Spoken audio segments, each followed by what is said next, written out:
Praise the Lord. प्रभु का धन्यवाद करते हैं वचनों के लिए। मेरे प्रिय भाई बहनों, हमने मत्ती मरकुस कंप्लीट कर लिया है। हम परमेश्वर का बहुत बहुत धन्यवाद करते हैं। सारी महिमा, सारा आदर हम परमेश्वर पिता को देते हैं इन वचनों के लिए। उनकी आशीष से हमने ये कंप्लीट कर पाए। और अब लूका रचित सुसमाचार हम पढ़ते। परिचय। बहुत से लोगों ने उन बातों का विवरण लिखने का कार्य अपने हाथों में लिया जो हमारे बीच में घटित हुई हैं। ठीक वही बातें जो हमें उन लोगों से प्राप्त हुई हैं जिन्होंने इन बातों को प्रारंभ से ही देखा था और जो वचन के सेवक थे। इसलिए हे अति मान्यवर थियोफिलुस, आरंभ से इन सब बातों को सावधानी से और ठीक ठाक जांचने के पश्चात मुझे यह उचित जान पड़ा कि मैं भी इनको तेरे लिए क्रमानुसार लिखूं, जिससे कि तू उन सब बातों की वास्तविकता को जान ले जिनकी तुझे शिक्षा दी गई है।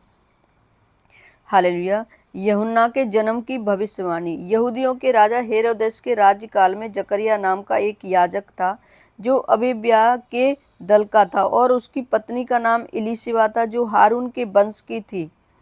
वे दोनों परमेश्वर की दृष्टि में धर्मी थे और उनका आचरण प्रभु की सारी आज्ञाओं और विधियों के अनुसार निर्दोष था। उनकी कोई संतान न थी क्योंकि इलीशिबा बांझ थी और दोनों ही बूढ़े हो गए थे। हालेलुया।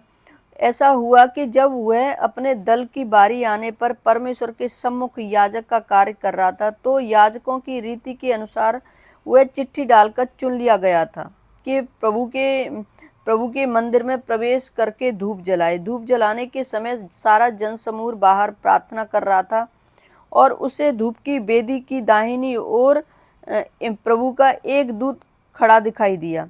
उसे देखकर जकरिया घबरा गया, भय ने उसे जकड़ लिया। परंतु स्वर्गदूत ने उससे कहा, हे जकरिया, भयभीत ना हो, क्योंकि तेरी प्रार्थना सुन ली गई है। तेरी पत्नी इलीशिबा से तेरे लिए एक पुत्र उत्पन्न होगा, तू उसका नाम यूहन्ना रखना। तुझे आनंद और हर्ष होगा, उसके जन्म पर बहुत से लोग आनंद मनाएंगे, क्योंकि प्रभु की दृष्टि में वह महान होगा। वह दाखरस और मदिरा नहीं पिएगा और अपनी माता के गर्भ से ही पवित्र आत्मा से परिपूर्ण हो जाएगा। हालेलुया। वह इजराइल की संतानों में से बहुतों को उनके प्रभु परमेश्वर की ओर लौटा ले आएगा, और वह उसके आगे आगे एलिय्याह की आत्मा और सामर्थ में होकर चलेगा कि पिताओं का हृदय बाल बच्चों की ओर फेर दे और आज्ञा न मानने वालों को धर्मियों की समझ पर ले आए, जिससे कि वह प्रभु के लिए एक योग्य प्रजा तैयार करे। हालेलुया। प्रभु का धन्यवाद करते हैं। प्रभु आपको आशीष दे। आमीन।